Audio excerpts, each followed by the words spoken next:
I gotta say, the fans would kill me if I did not ask you about the upcoming Avengers Doomsday. People want to know. Yeah. Are you coming back as Wolverine? You can ask me. That's not a no. Yeah, you didn't say no. Here's what I'm going to say. Where's the camera? Which one? Yep. Look in. Go Knicks. So the reason Hugh Jackman isn't telling anybody about this, even to Good Morning America, is that many people, just like Infinity War, will come back for Avengers Doomsday and will eventually die in the movie at the hands of Doctor Doom, the old face of Iron Man, and who ironically held Spider-Man Peter Parker. We saw the trailer yesterday get leaked, and I have a crazy suspicion that Doomsday will be inverted. For example, who held Spider-Man? RDJ held Spider-Man at the end of Infinity War as he disappeared. Now Doomsday and Spider-Man will be completely inverted. Instead of trying to save him, Doomsday will actually, I think, have a completely different role with Spider-Man and also Wolverine. But there's going to be, I think, a surprise cameo, and this surprise is going to tie in with the first Avenger. Is going to tie in with the snap. We all remember the snap, and that has become the staple of Thanos and the Avengers, the culmination of the Infinity War Avengers.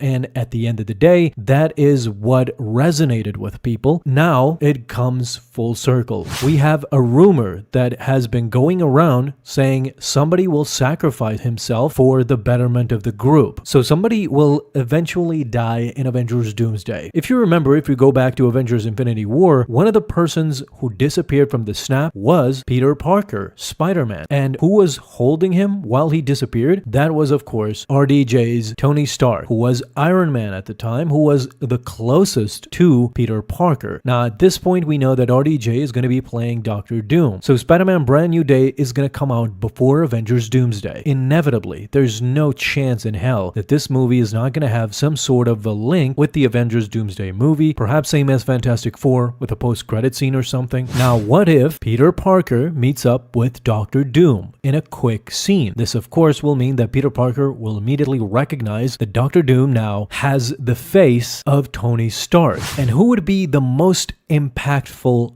death? If this rumor is true, that somebody will die, will unalive himself. This is what the reports are saying, that he will sacrifice himself in order to save somebody or the group entirely. So who would make the most sense? Many people have gone on to say that it's going to be Thor. And yes, while Thor, I think, is not going to survive Avengers Doomsday, and no chance he's surviving Avengers Secret Wars if it comes to that, if he survives Avengers Doomsday, Thor is going to die because Chris Hemsworth has signaled for a long time that he wants to move on, so that's fine. But at this point in time, it would be full circle if we get an Avengers Infinity War scene, but reverse in Avengers Doomsday. So Peter Parker dies while Tony Stark holds him. This time around, Peter Parker dies, but it's Doctor Doom holding him or killing him. Here's the thing. I know many of you know that he is slated to play 2 more Spider-Man movies after Brand New Day, and also involved with the Avengers movies too. Sony and Marvel have struck a deal. That is true. But this doesn't mean that his death could not carry any weight. He could come back, of course, for the other movies, because he did so in a previous movie, Avengers Infinity War. He died there too. He disappeared, and Marvel could essentially do the same thing this time around. They could kill off Peter Parker only for him to come back later. Again, we're dealing with Marvel here. Nobody's really dead. Just look at this report. It says Tom Holland says he'll probably take a bit more time off from acting in 2027. He said, "We'll see," in a GQ magazine. Doesn't this scream at you? Doesn't this show you that he is signaling to the fans he might be off of Spider-Man for a while? And for a while means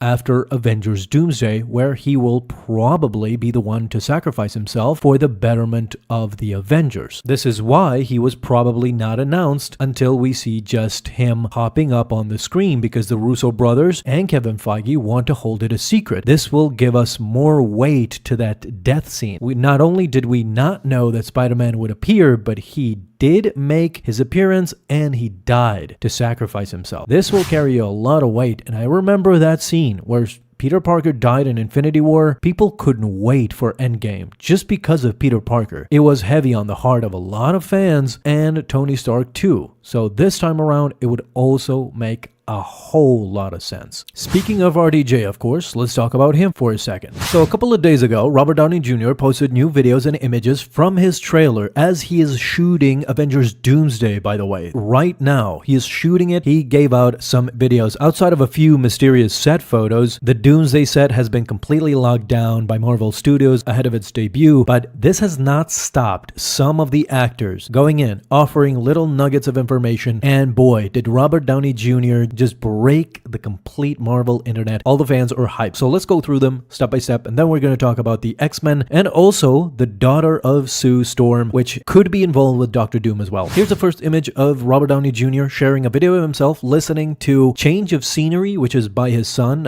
Indio Downey, a song by his son on Spotify. But there's the West Coast Avengers comic right there with Doctor Doom featured prominently on the cover. More specifically, this is the West Coast Avengers Volume 2, issue number 35. Okay, so the fans went rampant. Some were accusing Robert Downey Jr. of just, promoting his son's music and using Doctor Doom as promotion material. But the next day, Robert Downey Jr. did not stop, and this might be a response to the fans that it's not all about my son's promotion, which unfortunately he did promote him again in the second day, but this time above the iPad, there are two separate Marvel comic issues that fans could dissect. On the left, it is the Secret Wars omnibus, and honestly, if you ask me, I don't think he's reading any omnibuses. Those are too large and too big, and he might enjoy an off issue or two, but specifically this Secret Wars omnibus has 12 issues featuring stories with Thor, She-Hulk, and What If stories. But on the right, this is what's interesting. On the right, Iron Man Legacy of Doom, issue number 1 from 2008. This shows both of his characters. He played both Iron Man and now will play Doctor Doom. And they are charging at each other on the cover, which is kind of a teaser, kind of a hint that the Iron Man himself, RDJ, could be back in Avengers Doomsday. This is a complete reality right now. After seeing this issue, how in the world does he think he could get away with this? Truth is, I am Iron Man. I don't think RDJ is still grasping the game he is playing it with right now, because this is huge. Oh my God, it's huge. Thanks. This is a teaser that Iron Man could be back and he could fight Doomsday. So imagine RDJ versus RDJ. This is, turning into fanfic. But let's go back to what actually does this comic mean? What do these comics mean? Let's talk about the first image, the West Coast Avengers. In that issue, the Avengers end up in Latveria and encounter a young fake Doctor Doom while going on the run from a communist country. Ironically enough, this story does not feature Doctor Doom as part of the plot, but Robert Downey Jr.'s use of West Coast Avengers imagery is still notable. He might be hinting something there, maybe a variant, maybe just a one-off spin-off scene, because there's more. I mean, RDJ has been spotted wearing multiple shirts featuring the West Coast Avengers in his interview. So this is not just a one-off comic, an image that just happened by happenstance. This might be something more that he is, trying to wink at us. The team of West Coast Avengers included Hawkeye, Tigra, Mockingbird, and even Iron Man, who Robert Downey Jr. turned, of course, into a household name. And the last time he played him was it's been 7 years now. Yeah. He really seems to like them for some reason. And again, it might hint that there's gonna be jumps in Avengers Doomsday and we might see it. But let's go to the second one because I'm so excited for this image. This image is just so beautiful, and RDJ posting this is something special for sure. Even if he's,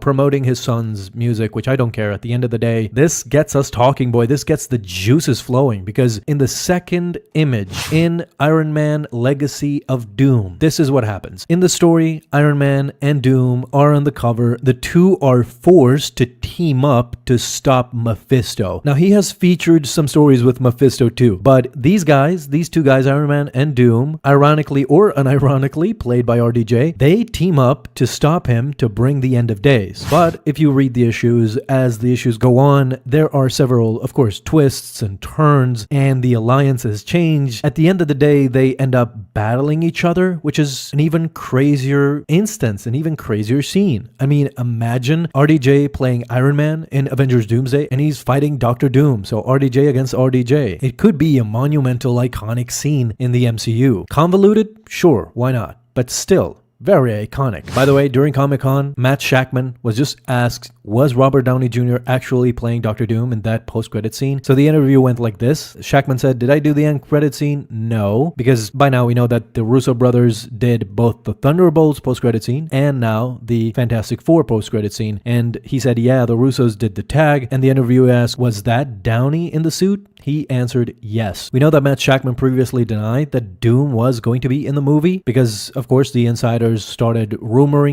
they started spreading rumors that Doom was going to be featured in the movie in Fantastic Four. And he actually was, technically, in the mid-credit scene. So yeah, now we can rest the debate. It was actually Robert Downey Jr. taking it seriously, which is, we're glad to see. He took the role seriously. He went in to do a faceless 2-second scene, which is great. But now, be sure to subscribe and become part of the Nerdy Gang. I'll see you next time.